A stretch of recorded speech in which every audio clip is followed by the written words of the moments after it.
Next, we will add a second type of module, YouTube video, which will allow you to insert in your app any video hosted on the platform. Since this is an application about wild animals, I wanted to add videos related to this theme. A documentary, for example?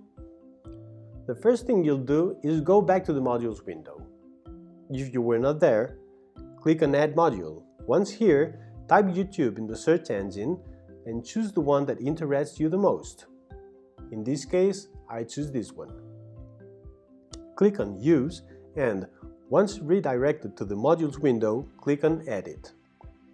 As in all modules, you will need to edit the title. I will call it the Docu of the Week. My intention will be to update the content every week, so that the user feels interest in coming back. The part that differentiates this module is the box that indicates ID. This is the identifier of the video and corresponds to the final part of its URL.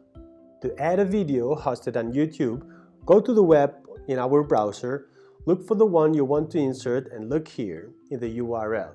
Simply copy and paste the subsequent fragment to V, an equal symbol, and paste it to the module box. As simple as that. Once you save, the video will be shown. Don't forget to change the module icon if you wish. I will include the icon of the play button that I also have hosted on my computer. The video will already be shown in your app. Save and mark as main to check that it is working.